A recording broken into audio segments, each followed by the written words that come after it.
From Interior Alaska's most trusted news source, this is the Fbx Evening News.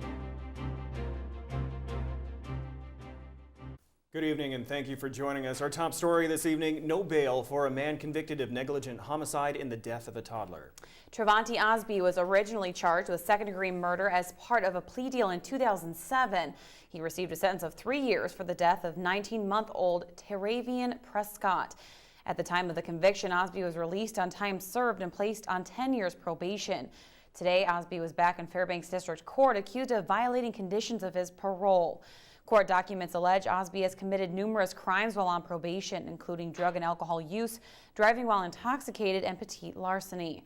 Osby could face the remaining 4 years of his jail sentence for the negligent homicide. A hearing for his case is set for later this week. A Fairbanks man accused of assaulting his children with a handgun is facing multiple charges. 54-year-old Patrick Shipman is charged with felony assault and weapons misconduct. An affidavit states that Shipman assaulted his son while intoxicated, hitting him with the gun and pointing it at him with his hand on the trigger. Shipman's daughter attempted to intervene, and then he threatened her with the handgun. Troopers say both children were afraid their father would shoot them and ran from the home until authorities could apprehend him. Bail was set this afternoon at $2,500. Owners of Badger Towing, along with the Alaska State Troopers, are looking for the driver of a van taken from the parking lot in the early morning hours on Sunday. According to the owner, Sean Ross, the van was impounded for University Police Department at 3:10 a.m. Now at 3:28 a.m., this video we're playing shows the van starting up and driving through the fence. Security cameras caught the theft. 4 vehicles impounded in the parking lot were hit, and the unidentified driver then left the scene. Witnesses on scene believe the suspect was hiding under blankets in the vehicle as it was being impounded. Now, Ross says towing drivers do not inspect the vehicles before they are impounded. If you have any information regarding the van, phone Alaska State Troopers at 451-5100. After the UA Board of Regents voted to award the president of the University of Alaska a hefty bonus, a group of faculty and staff are speaking out against it. Pat Gamble is set to receive a possible $320,000 bonus, equivalent to 1 year's salary, if he remains at the university until 2016.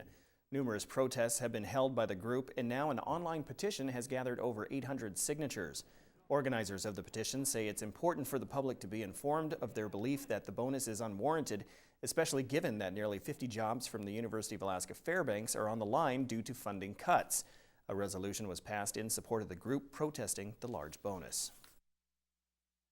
When you see these huge cuts in operating budget, reducing services to students, for example, reducing the number of math courses that are offered here at UAF, but also cutting staff and funding to ASRA and ANSEP programs that are crucial programs for Alaska Native and rural students. So you're actually cutting at the very core of the mission of the university. And how can you reward a president for that type of performance? A link to the online protest can be found on our website, webcenter11.com. The Fairbanks City Council is expected to ratify a labor agreement with the Fairbanks Police Department chapter of the Public Safety Employees Association. Public comment on the contract will be taken at tonight's 7 p.m. meeting. The council is also expected to meet in executive session to discuss ongoing contract negotiations with the Fairbanks Firefighters Union. In late July, the council voted to not advance a binding arbitration agreement between the city and the union. The council will also take public comment on the Raven Landings application for a new liquor license and restaurant designation permit. The retirement community is seeking the license for its community center. The sale of alcohol would make the center a more attractive venue for meetings and events. The Fairbanks North Star Borough Assembly passed the license with no objection, and Ravens Landing BOD Chair Karen Parr is hoping for similar results from the City Council. We still have a mortgage on the community center besides needing to make operating expenses, and right now it's pretty tight. All right. Okay, when we come back, a popular radio personality has been laid off after budget cuts. Also, Safety Day this weekend was a success. We have the details. Stay with us. Welcome back. Longtime Fairbanks broadcaster Jerry Evans has lost his job at KUAC. Evans has been program director at the public broadcasting station for the past 6 years. KUAC officials say reduced funding to the University of Alaska Fairbanks led to Evans' layoff. The cut of Evans' job and other personnel reductions will mean a savings of about $170,000. KUAC officials had planned to drop the station's membership in the Alaska Public Radio Network to save money, but they later changed their minds. Evans has been in broadcasting in Fairbanks for about 30 years and is probably best known for his work with Glenner Anderson on K-Wolf. There was quite a crowd at the Borough Transportation parking lot Saturday, and for good reason. Hundreds of items were on display for the public to view and bid on for purchase. The items range from printers and office furniture to vehicles of all sizes, including 5 city buses. The goal of the auction was to raise funds to be applied toward the purchase of new equipment and supplies for the borough. Factor that in when we purchase vehicles is at the end of its useful life that we will receive a certain percentage of the purchase price, and that goes towards purchasing the newer equipment. Police cars, fire trucks, and a bike rodeo were all to be found on Saturday at the 7th Annual Youth Safety Day. Kids learned important safety tips and practices from several local departments. Spirit of Alaska hosted the event at the Regal Cinemas with thousands of participants. There was an abundance of activity to see and join, such as the bike rodeo, fire engines, police cars, a safety slide, prize table, and much more. It was an educational experience for kids to learn about important line safety practices that they'll need to know. Nevada Walton, event coordinator from Spirit of Alaska Bank, explained the benefits of Safety Day. I would say that we really want to teach our children, we want to really empower our children to make safe choices, to have safe behaviors, to create safe environments, and it takes a community to do that. So not only, we put a lot of burden on families, but we want to be able to support those family efforts in a variety of ways. Local fire departments panhandled the streets of Fairbanks and North Pole, asking drivers to fill their boots with spare change. It's all to raise money to help cure a variety of muscular dystrophy diseases in the state of Alaska. Reporter Ryan Grimes has the story. Could go into a fireman's boot. Dozens of firefighters took to the streets of Fairbanks and North Pole to find out in their annual Fill the Boot fundraiser Saturday. Fill the Boot is going great. Fairbanks is showing their golden heart to the city, and everyone's saying hi. They're enthused to see us, and we're having a good time. Fill the Boot is a national program set up by the International Firefighters Association to raise money for the Muscular Dystrophy Association. It marks its beginnings about 60 years ago, originating from firefighters looking to make a difference for their comrades. 60 years ago in Boston, a firefighter's child came down with a form of muscular dystrophy, Duchenne's muscular dystrophy. And so the guys on his ladder company decided that they wanted to help out and helped him find a way to treat the disease that his child was going through. Even generations later, the campaign is still going strong. I love it. I mean, I've watched my dad do it. My dad's a firefighter up at North Star Volunteer, and I've watched him do it ever since I was a little kid, so I'm a firm believer. I love it. It's great. All positive things coming back. I mean, we got boots that are full, which is great. I think we're on par to exceed what we raised last year. So Fairbanks is showing their true golden heart this day.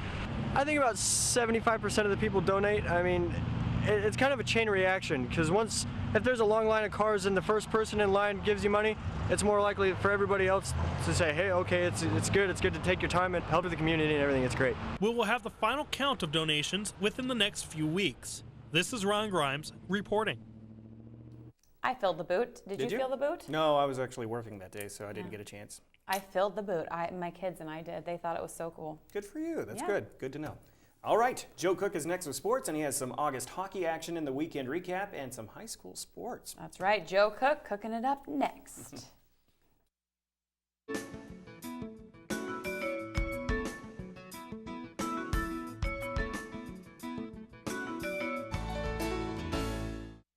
Welcome back, Interior Alaska. Joe Cook here, and it's time for the weekend recap in sports. We start with hockey in August. The Fairbanks Ice Dogs had their first scrimmage of training camp at the Patty Center on Sunday. Hundreds of fans came out to see the new team. It was maroon versus white. Returning goalie Patrick Munson and rookie Drew Michaels put on a show in the first of two 28-minute periods with a series of nice saves. But Caleb Shore out of Wisconsin Rapids High School scored the first goal of training camp after a white turnover in the rebound. And not long after that, returner Ethan Somoza got in on the action with a goal as well. Yannick Fidel would get a lamplighter, one of his two goals later in the scrimmage.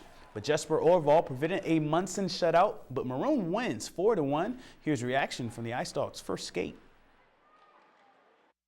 Michaels came out and he made some big saves, so I knew I had to kind of answer back. But no, I was really happy with how it went. We had a good pace. We had a lot of really good skill guys, so I'm excited for the season. 400 fans for a scrimmage. Like, I was expecting maybe 10. Like, a couple of the billet families that come out, and then there's guys chanting out in the crowd. It was ridiculous. It just makes you want to play here so much more. I was home in Denmark for the summer, and just aching to get back, itching to get back, and it's nice to finally be here and get the legs back. The veterans, it feels like they have a sense of being the leaders on this group this year, and kind of showing the guys that are new to this what it took last year for us to be the best team at the end of the season. So that's what I've been impressed with the most up to this point. And switching to high school football, and the Lathrop Malamutes faced a tough Kenai team on Saturday. The Mutes were in a dogfight with the Cardinals as there was no score until the start of the fourth quarter, and that was by Kenai's Chase Logan. This 32-yard TD run gave Kenai a 6-0 lead, but the extra point was blocked, and that would be huge. Just a minute and 6 seconds later, it just took 3 plays for Lathrop to respond. Glenn Maiden and Nate Barnett connected twice. The second was a 41-yard TD pass to Barnett. The duo would connect again with the snap and the hold for the all-important extra point. The Lathrop defense would do the rest, and Lathrop holds on for a 7-6 win, their first of the season, as they improve to 1-1. Our maturity was definitely challenged today. We had to pull together, got shoot out in the locker room. We stayed together as a family. What can I say? These coaches definitely brought us together. Some of the seniors stepped up, took charge. First of all, I gotta give a shout out to Glenn. He did a great job, and without the line, Glenn wouldn't be able to give me those balls. And I just thank Glenn a lot for giving me the chance to score, and the whole team, in fact, including the defense. I feel like the defense did great tonight. They stepped up, made big stops when they needed to. In the other football games, Allison rolls over Seward 51-0 in their home opener on Saturday. The Ravens are 2-0, and they get their first Greatland Conference win. Caleb Dunlap had 190 yards and 2 touchdowns. The Ravens defense had 11 sacks as well. And on the road, Saturday, Monroe was at the end of a 56-6 loss to Barrow, dropping to 0-2. West Valley falls to Colony 42-20 in their Rail Belt Conference opener on Friday night. Wolfpack are 0-2 to start the season. The high school volleyball season starts Saturday night at Boyloo Hall. The Monroe Rams hosted the West Valley Wolfpack, a matchup between the MAC champion Wolfpack and Aurora Conference champion Rams. Both teams getting the Kings out in the first set, but Monroe would win that one 25-19. The Rams will get into a rhythm in the second set. Marissa King had 4 of her 8 kills in the second set. As the Rams rolled 25-10, the Wolfpack put up a fight, though, in the third behind Stella Knox, who led the team with 5 kills and 3 aces. But Emily Pfister, she would answer with 7 kills and 2 aces for Monroe. Andy Clark had 14 assists and reached the 1,000 assist mark. And Marissa King, she spiked her 1,000th kill as the Rams sweep West Valley 25-19, 25-10, 25-14. Here's Monroe's dynamic duo. Marissa and I, we've been playing together since 7th grade, and we've been working on it. We've been working on shoots ever since we both got in high school, quick sets, and finally we got it this year, and we've been working on it. We got a few in this game, and it felt amazing, and she got a whole bunch of kills off of it, which is nice. I don't know. It's just me and Andy since freshman year have always worked together, and we've always been the two. We just work so good together, and so we finally did it together. And we in the Sportscast and the weekend recap with another edition of the I-5. At number 5, the Lathrop defense holds Kenai to 6 points, including this blocked field goal late in the third quarter. More from this game in a bit. At number 4, Yannick Vidal's redirect goal, his second for the Maroon team, and the Ice Dogs' first scrimmage at the Patty Center. At number 3, more Ice Dogs. Rookie netminder Drew Michaels and returning goalie Patrick Munson with some nice saves in the first scrimmage. Maroon wins 4-1. At number 2, Glenn Maiden to Nathan Barnett for Lathrop's game-winning 41-yard pass and catch touchdown play. The Malamutes get their first win of the year, 7-6 over Kenai on Saturday. And at number 1, Marissa King and Andy Clark join the 1,000 club. King gets 1,000 career kills, and Clark gets 1,000 career assists, and the Rams sweep West Valley in the season opener. To select the play of the week, go to the KTVF Facebook, YouTube, and Twitter pages, comment on the post, or email Joe Cook at KTVF11.com for your pick. The play of the week will be revealed this Friday. The I-5 Sports Report is brought to you by Adient Orthopedic Physical Therapy. And that's it for sports. Your weather forecast is next, and we'll catch you next time. Hey everyone, welcome back into the Fbx Evening News. Mike Schultz with you once again, taking a look at the weather. A beautiful weekend, lots of sunshine until the rains moved in yesterday afternoon, and then they moved in again tonight. In fact, with a vengeance in some areas, and we're looking at more rain showers throughout the evening. We'll tell you about that in just a little bit. Our photograph night is sent in by our viewers in Tok. In fact, Billy Mitchell is one of them. And you can see here a beautiful sunset. As always, if you have a photograph to share with us, by all means, send it to photos@ktvf11.com. Out the airport right now, it's 63 degrees after a high of 64. The low last night, 51. Record high was in 1987, got up to 76 that day. Record low below freezing in 1965. Sunrise about 6:14. Sunset 9:31 this evening. Works out to 15 hours and 17 minutes of daylight, a loss of 7 minutes from yesterday. On our satellite radar, you can see an area of low pressure circulating around the Gulf of Alaska once again. That's helping to spread the moisture up. As you can see, a little more bands of moisture coming our direction. In fact, the latest radar, as we zoom in around the Fairbanks area, you can see little bands of moisture and showers and thunderstorms moving from the southwest to the northeast. They should be slowly tapering off throughout the evening. What's going on across the rest of the state? Well, for the most part, it's pretty quiet. Cloudy skies over southeast Alaska, Juneau and Ketchikan right around the 60-degree mark. Anchorage at 61, sunshine there. Cloudy skies at Kodiak Island. Up and down the west coast, cloudy until you get to Nome, just maybe partly cloudy there. Or Barrow, only 38 degrees and cloudy skies. And Fort Yukon, mostly cloudy, 57. Lower 48 weather. More showers and thunderstorms moving across the central and southern plains into the central sections of the country, right around parts of Kansas and Denver. Some of those igniting some pretty healthy rainfall and strong winds. Elsewhere across the Gulf, you can see a lot of energy moving across the Gulf of Mexico in toward the New Orleans area. And as far as temperatures go, well, again, it's going to be really hot tomorrow. And actually, by Wednesday, it's going to really be hot. In fact, 95 to 100 degrees in the deep south, and around St. Louis, right on down to Little Rock, 100 to 105 degrees. All, once again, because the jet stream remains well to the north, allowing all that humidity to come up from the south, and very warm conditions to continue over the drought-stricken western half of the country. Not good news for those folks. Well, back to Alaska for tomorrow. The northern sections, clouds and fog for Barrow. Showers expected in Nome and also at Fort Yukon. And over the interior, we're looking at widespread showers for Fairbanks, Healy, and Delta Junction once again. If you're heading on down to the southeastern sections, rain expected all the way across the region from Juneau right on to Ketchikan, while out to the southwest, for the most part, it looks like scattered clouds for Cold Bay, Bethel, and Kodiak Island. And down around the south central regions, we're looking at mostly cloudy skies at Homer, partly cloudy in Anchorage, and also at Valdez. Well, once again, it's time for our kids' weather to resume, and this week we're visiting with the kids from the 5th grade class. This one is at Ann Ween Elementary School, and tonight we have a young lady that's going to be talking to us about an interesting rain shower that she was involved with. We're heading to our grandma's house when it started to cloudburst rain. We didn't have a raincoat or umbrella. We all sprinted all the way to the car and went home. When we got to the house, we were all wringing wet. Then it started to thunder, crack, and lightning. All the electricity went out. It was cold and it lasted one day. And again, we'd like to thank our good friends at Mount McKinley Bank for getting on board once again to sponsor Kids Weather. Tomorrow night, another young lady will be here sharing a weather picture. And as far as our forecast for tonight, as I said before earlier, looking at more showers and isolated thunderstorms in the forecast, 48 for the overnight low. Tomorrow's forecast, we'll do it all over again. Cloudy skies, more scattered showers, should become isolated to not as widespread as they were today, and 63 degrees. And the extended forecast, as you can see here, looking at temperatures once again to be in the low to mid 60s all the way through the period, although cooling off to around 60 degrees, pretty consistent the last 3 days of the 5-day outlook there. Overnight lows will also cool down to the low 40s, mid 40s to low 40s. So we are slowly cooling down, but still all in all not bad. And it was a great weekend too, Daryl.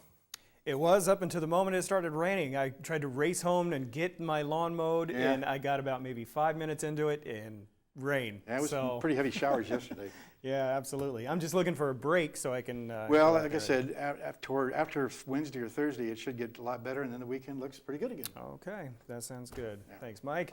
That'll wrap up this edition of the Fairbanks Evening News. We are glad you could join us. We invite you to join us again at 11 o'clock for more news updates. And join us here 6 days a week at 6 and 11, or online anytime. You know the address, webcenter11.com. From all of us here at the News Center, have a good night.